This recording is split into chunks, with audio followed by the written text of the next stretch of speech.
This is the Kratom Science Podcast. I'm your host, Brian Gallagher, blog and social media writer for KratomScience.com, your source for all things Kratom. My guest is Drew Turner. Drew is a Kratom activist and consumer who appeared in the documentary A Leaf of Faith.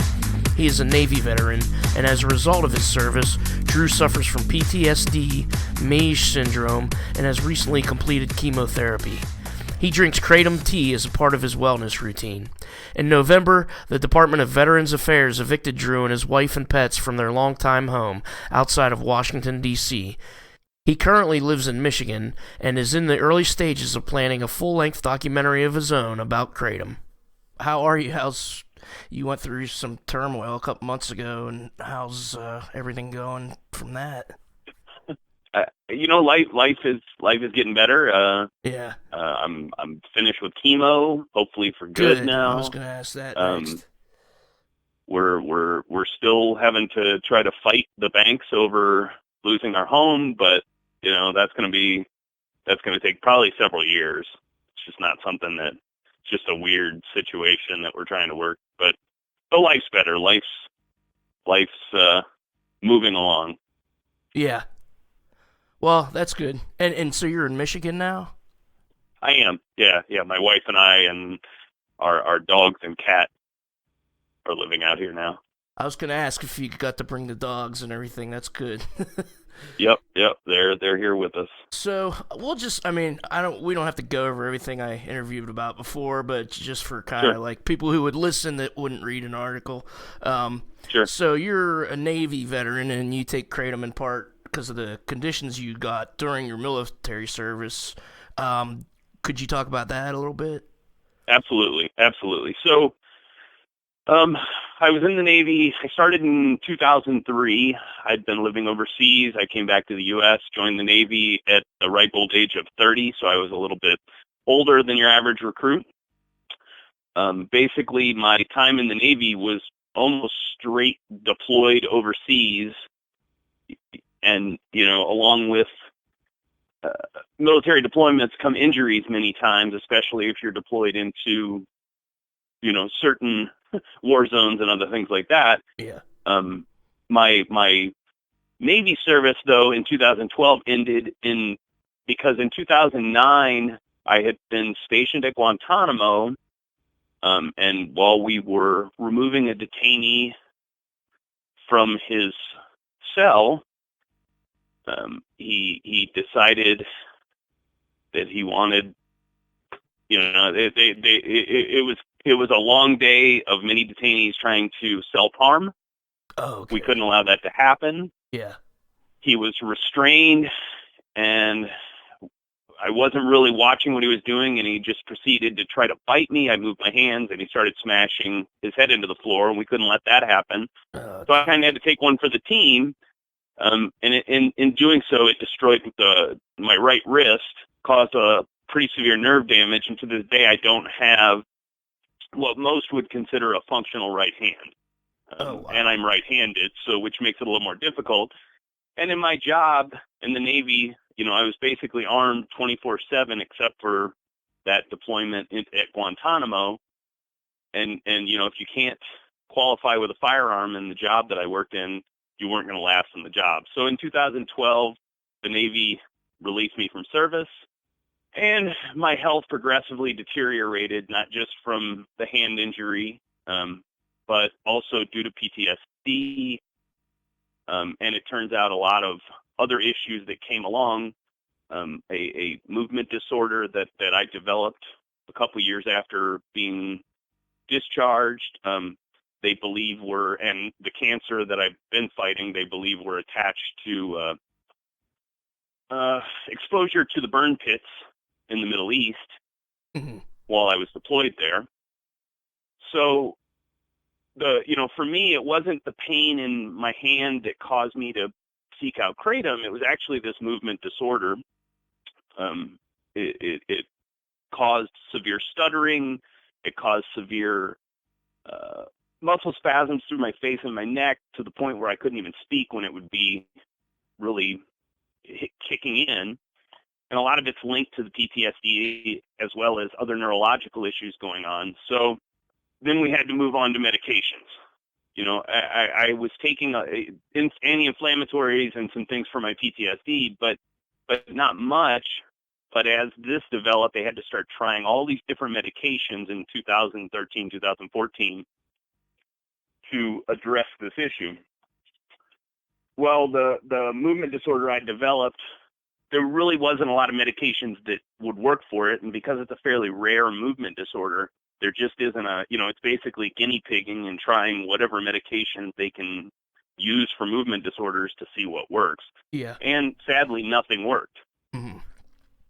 So I wound up having to leave my job with the federal government. That's what I had done after I got out of the military. I worked for the federal government for almost 2 years.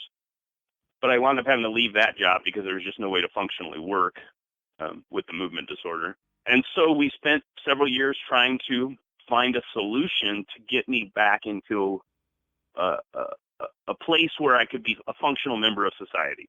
Yeah. We never found that with the medication. Mm-hmm. So in 2015-ish, I don't remember the exact month. I believe it was like March, but it may have been April or May. I was at a point where my doctor basically knew that I had lost hope. Mm-hmm. I was at that point, and when you've got, military service members lose hope a lot. That's part of one of the reasons why we have 22 a day on average committing suicide. Yeah. And I think my doctors realized that, and they saw that the medication just wasn't doing what we expected. I had basically become a shut-in. I just couldn't do much. I couldn't functionally drive at that time. Mm-hmm. It's tough to go from being this big, strong military member that's doing all of these things and traveling the world to basically a couple years later being trapped in your home and losing hope. Yeah.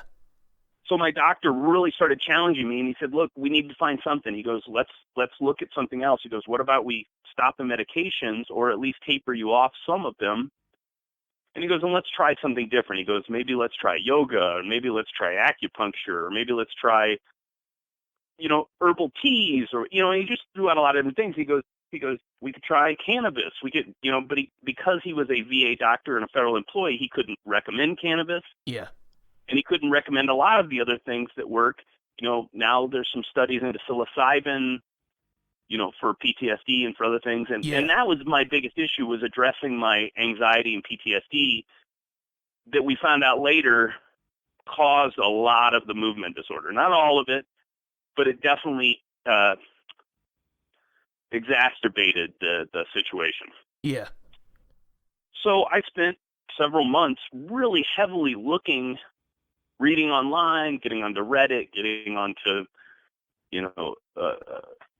Blue Light, getting onto any of the forums online I could find that talked about things people were trying to address movement disorders and to address PTSD and anxiety, and because I knew that I was running out of time. And when I say that, I'm physically saying that I was on a path to suicide. Yeah.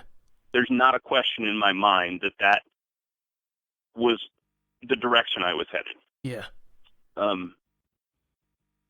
So the funny part was I kept reading, and in the same places I'd read about people using marijuana for things and CBD for things, I kept seeing this word Kratom popping up. At that time, we hadn't reached the national outcry, where the DEA tried to ban it in 2016, mm-hmm. the FDA then after, the next 2 years put the pressure onto the community to make it a Schedule 1. So it was still kind of an underground thing, but not completely underground. It definitely wasn't as widespread as you see it today here in the U.S. Yeah. You definitely weren't driving down the street in most areas and seeing signs out in front of stores, advertising Kratom at that time. Yeah, yeah. I've just noticed that, like, in the past year, it's a lot more frequent. Right, absolutely. Yeah. Yeah, absolutely. Like, I see it here in Michigan especially. I see it all over the place, it's kind of amazing to see. Yeah. And I try to stop at a lot of these stores and talk to a lot of the people that own them to see what got them involved and what they're doing to help raise, awareness about natural products. Yeah. But, at that time I kept seeing it, but I'll tell you, I kept seeing so many things related to the use and consumption of Kratom that I said, this sounds like snake oil. Because if this was real, why hadn't I heard of this before? That was my thinking. And I suspect a lot of people, as they first start trying Kratom or hear about it, that's that same thinking. And it's kind of embarrassing to look back and say, man, why didn't I have this faith? But you're just not, it's not something that we're developed for the most part here in this country, at least, to have that idea that natural things can play a beneficial role in your wellness. Yeah.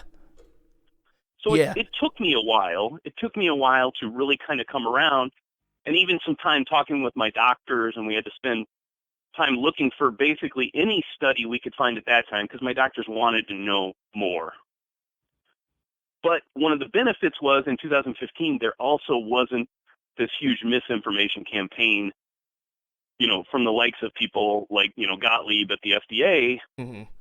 And so the doctor kind of looked at the safety profile of it and said, it doesn't look like this will be harmful. He said, but we've got to get you off all these medications first because do you want to try this? And I said, I got nothing left to lose. Why not? Mm-hmm. So,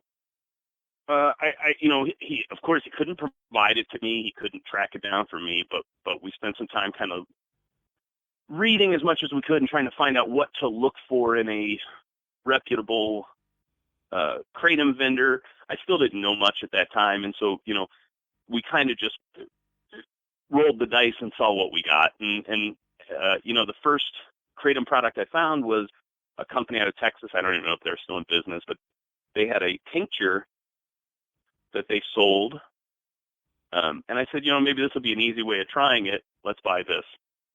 So I bought this tincture. Either I didn't know how to administer it, or it just wasn't very well made. But basically, after trying this tincture, I was back at that mode of, oh wow, this is snake oil. This stuff doesn't work. Yeah, yeah. And it didn't do a thing for me. And I said, man, I really spent a lot of time, on this, and I really had hoped this was going to be the thing for me. And at that point, it wasn't. But my doc kind of backed it up, and he said, look, he goes, this is just one company's product. Maybe it wasn't well made. He goes, let's not read too much into this. He goes, you don't want to lose that hope. We need to find something to keep you going. Mm-hmm. And so while I was a little let down about it, I said, that's probably not a bad idea. I don't know enough about this. Let me look around a little more. Let me ask around a little bit more. And I did. And finally there was a lot of people recommending this one company at the time. And so I ordered some from another company, but just powdered Kratom. Yeah. And within a couple of days of trying this product from this company, it was a night and day difference. The wellness that it promoted was incredible. I couldn't, and I don't want to say, okay, it's only Kratom that does these things for my health, because that's not really true. I do spend a lot of time working on my health, but at that time it kind of directed me down a different path, Mm-hmm. and it gave me reasons to get off of all these medications that I was taking. There was something in the neighborhood of 20 different medications I took at that time, or that I was prescribed. Yeah. And today, just 5 years later, I generally only have a prescription for one medication, but I haven't even refilled that prescription that I get for cluster headaches in months. So. Wow, that's great. I think when I interviewed you last year, you said you only have about 2 pints of tea, and with about 5 grams each in them. Is that still the case? 1 to 2 pints. Yep. Yeah. So and it continues to work as well as you did? Because you said you go off of it once a month for a couple days. Is that true? Right. Okay. Yeah, I generally try to take a break for several days each month, just to kind of ease my body out. And I don't know for sure that it does anything. You know, I've talked to people about this cleanse idea, and again, it's kind of like the whole snake oil idea. I don't know for sure that that's what keeps things going for me, but you know, I'm not spending. You know, I haven't increased the amount of kratom I'm consuming over this time. You know, there is days that I will maybe drink a little bit more kratom tea than others, due to pain issues or anxiety or, certain things that it definitely has a calming effect for me, which is a huge part of feeling better. You released those videos I think it was during when the DEA was trying to ban kratom in 2016, and it showed what happened to you after 6 days of not taking it. Was that just part of your regular routine, or do you have to go through that once a month, or did you do that purposely to show people how it helps? I know where my body hits that wall, and that wall's at about day 5 and day 6. That's why I generally take about a 4 to 5 day break each month. And we're not still to this day really sure if it's an anxiety and PTSD reaction buildup that has been kind of underlying, or if it's the actual movement disorder that kind of reappears. We don't really know, because it's not like, you see people that have certain movement disorders that can vape some, cannabis products, and it just shuts it off. Now, that doesn't work for me. I can't just, once I hit that wall, I'm going to have a few days that are going to be very rough for me because the movement disorder comes back. Yeah. And that's the Meige syndrome, right? Yes, Meige syndrome. And that's the dystonia is the movement disorder. Yeah. Correct.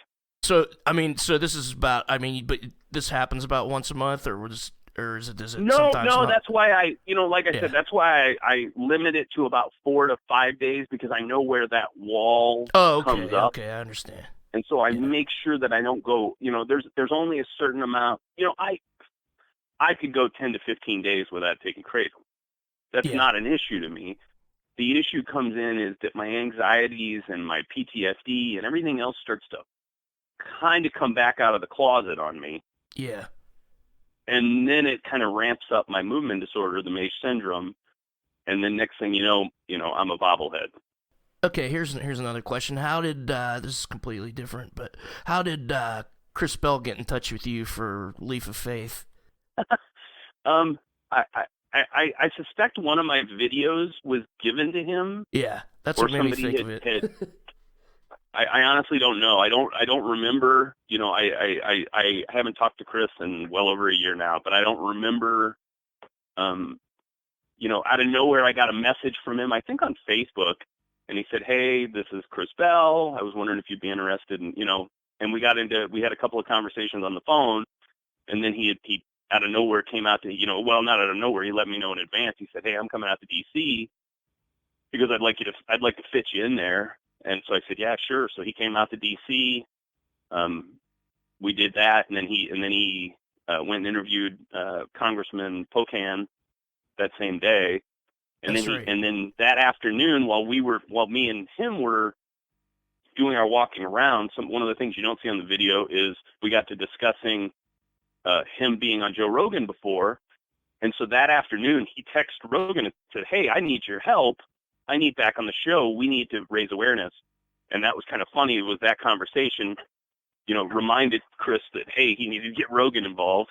Oh, and yeah. So not a week later, he's back out there in California, back on Joe's show. And it's funny how I watch Rogan, and he doesn't really talk about kratom that much. I think one time he said, "I took like 8 capsules before I worked out, and it got me high." And I was like, here's what I have to say about the word high. Yes. I think it's all in the context, and I don't think that Joe's using it in a bad context. Yeah. I think he's kind of explaining what he perceives as the definition of the word.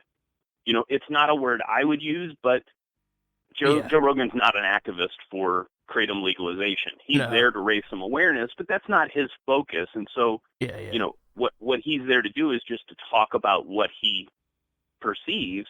and if he has some kind of a nice feeling from Kratom, whereas a lot of Kratom activists, when he said that, they got a little bit upset because in their mind, they're like, oh, he's talking about being intoxicated. And I don't think that sure didn't seem like what he was saying. He wasn't saying intoxication. He was just saying he felt really great.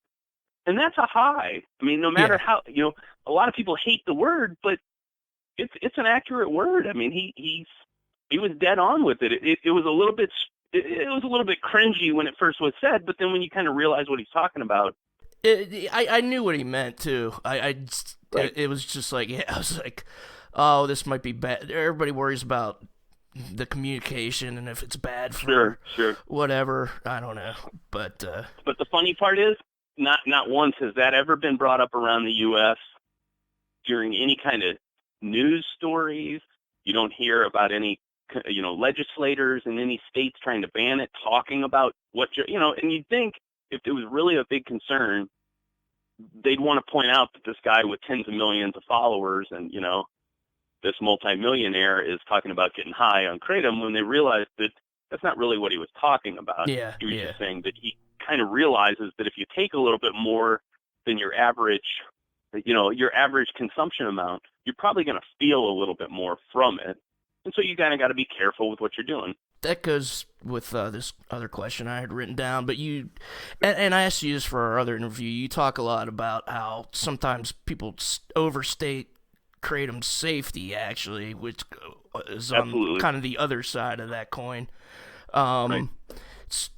For example, there's a multiple drug issue that Kratom might exacerbate the effects of other drugs. So right. I've said it a few times, but probably 2 podcasts ago, I mentioned it. Like, I don't even like to take Kratom when I'm drinking alcohol. Right. So if you want to talk about that at all. We don't know enough about interactions. We don't know enough about the interactions between Kratom and Valium. We don't know enough about the interactions between Kratom and ibuprofen.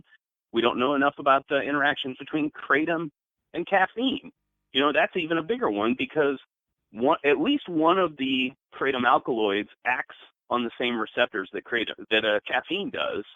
The adenosine receptors that bring you some of that energy, and that's why there's some energetic use. But we don't know what interaction may be there by drinking a lot of Kratom tea and at the same time drinking a lot of coffee. We just don't know. And that's something we definitely need to find out.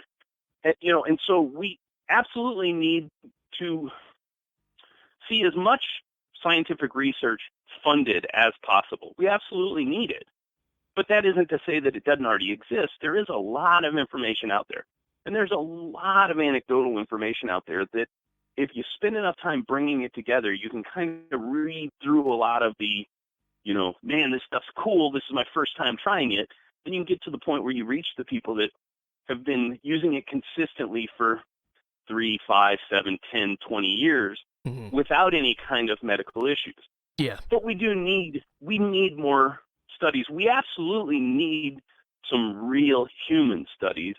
And in the future, that's going to happen. There are different researchers out there that are on that path to having the funding and the permission to do human studies. It's not like something they can just do. You still have to go to the government and say, look, this is what our plans are, because there are risks involved with every human study. Even in, I think Thailand, University of Malaysia it was human studies, but it wasn't really closely. It was more like they got a bunch of Kratom tea drinkers and they conducted a survey over a period of time. Yep. And all of those those are really solid. Yeah, Dr. Singh and his team at University of Malaysia, that kind of stuff's solid. Yeah. And the other big thing is now that Thailand is legalizing Kratom for basically all use, or at least medical use for now, and possibly open use, we'll probably get even more long-term information as time goes along. And we also may find out about some differences in how it's grown and what that does to cause the alkaloidal differences, where it's being grown in Thailand versus Malaysia versus Indonesia, and also how they consume it, because here in the U.S., we the majority of people here in the U.S. don't consume it in what's considered the traditional way. The traditional way is making strained teas. Mm-hmm. In Malaysia, that's I was talking with friends that I've met, since doing activism. One time we were talking about how it's used here in the U.S. because they didn't really know. They work there in Malaysia, and it's where it's technically illegal, but they don't really enforce anything. And so they said, there's a lot of workers that drink it, and they basically would make these just giant pots of kratom tea, and it would sit and simmer on the stove for 6, 8, 10 hours or more, and and concentrate down, and then they would make these drinks with it. Whereas we don't really do that. Most of the people are just shoveling powder or popping capsules because it's a little more easy and less time consuming than what they would do there. Yeah. But they're also using leaves right from the tree. They're not using the dried leaves, and so we don't even know if the alkaloid profile is that close between what we're getting from Indonesia and what the Malaysians are studying, but it's pretty similar. And we do know that some of the research that's here in the U.S. is also getting samples directly from Malaysia. So, at least we know that the research that's going on is going to be a little more accurate. Because I see how you make it. You use you use leaf material. Is that right? Correct. Yeah, I basically only get crushed leaf these days. I've never done. I've always made a tea. I don't use it that much, but I've always made a tea because I think toss and wash is kind of like, I think to the traditional drinker it'd be like doing toss and wash with coffee or something like that. Right. So you were in the process of making your own documentary, People of the Plant, and I know you, since all the stuff you had to go through with being evicted, you had to put that on hold, but just tell us about what your vision is for that, and maybe who you're working with, and what do you plan on doing for that once you can get it back going. Right. So last year I had planned to do the People of the Plant. Part one basically was to cover Kratom, but then I was going to do further movies, and they were going to be open sourced where you don't have to have Netflix to have them, and you don't have to go buy something. It'll just be there on YouTube for you to watch. And so that's why we were having to do, open funding. But as that was going along, I started to have some mental health crises, partly due to the problems that we were experiencing fighting to save our home. Yeah. And then you add in, my Cancer. PTSD and other issues, and I wound up spending about a week inside the mental health ward at the DCBA. And as I came out, I realized, maybe this isn't a good time for this situation. I need to address my personal health issues, and at the same time, I still need to keep trying to do what I can to save my home. Well, that wound up, not working out, and we wound up losing our home. And I was still having to deal with a third cycle of chemo. So it was just bad timing. And so we just canceled, all the funding. We didn't take any funding from anybody. We just said, we're going to stop the funding now. Hopefully we'll do it in the future. Now, I still hope to do that. There's definitely not a question. Today, I don't know when. I'm only a few weeks out of my final dose of chemo from this third cycle. Oh, yeah. And I'm still trying to sort out where we're going to live long term. We're trying to get life back on track to where I could handle making a movie with a group of people. Yeah. But my hope is that in another year or so, that'll be back on track. And maybe that'll even be better that we're slowing it down, because we would be doing the movie right now. That was our plan, is right now we would be probably about halfway through our filming. And this way, at least we have a little more time to set aside, and we wait to see what Thailand does, because it would be great to be able to go to Thailand and film without worry of being arrested. Yeah, because I saw that. I think it's great that you're actually planning on going to Southeast Asia, because there hasn't really been anything a solid study of the farmers down there on film. There's been a few things that Vice think. That guy went to Thailand and and went deep into the woods on Vice. Right. I forget what his name was. Yeah, and Hamilton's Pharmacopoeia. Yep. Yeah, that's it. Uh-huh. And he did that. That was pretty cool. But and I've watched, there's a lot of videos of, guys taking them with their phone, like right. vendors from there.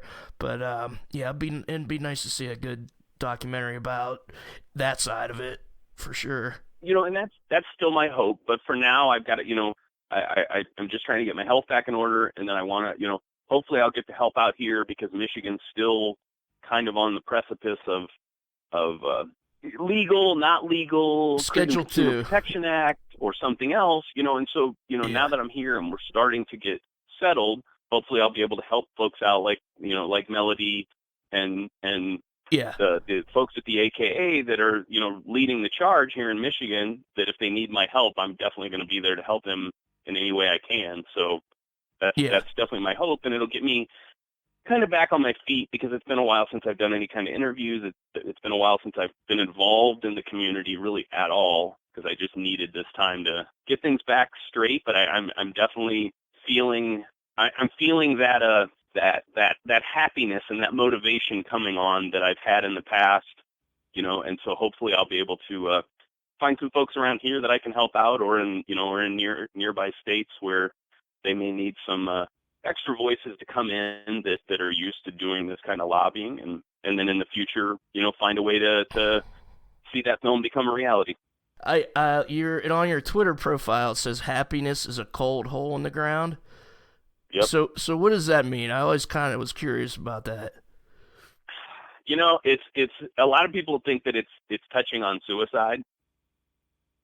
Like it's pushing on death, and it's really not. It's I spent a lot of time, basically years ago, out in the woods hunting, and I spent a lot of time learning to dig holes in the military. And so it was kind of just in that mindset of, being cold and miserable is not always the worst thing, and so true happiness can come in a cold hole in the ground. I know that it kind of catches people off guard at times, because they read that and they go, oh my God, is he talking about suicide? And I'm not.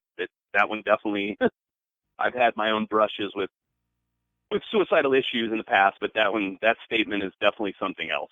It's more just me kind of talking about past life experience, and even being, in a hole in the ground cold is not the worst thing in life. There's always going to be suffering, but you could find Absolutely. happiness. That's find exactly happiness. There's always going to be suffering.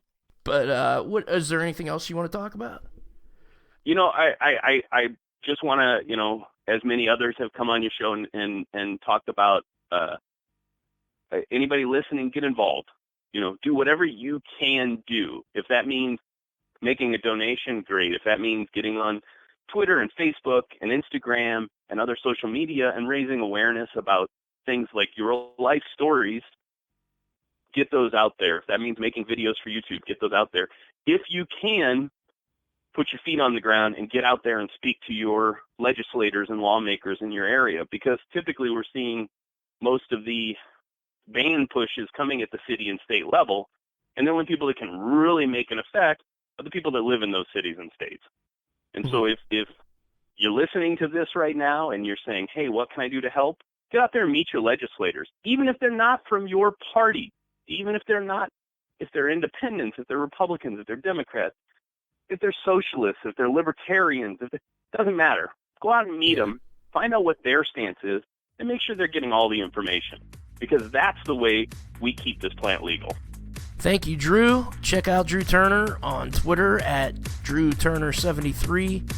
He's a really good Kratom activist to follow if you want to learn stuff about this plant. The music is by Risey. The song is called Memories of Thailand. This is written and produced by me, Brian Gallagher, for KratomScience.com. Take care.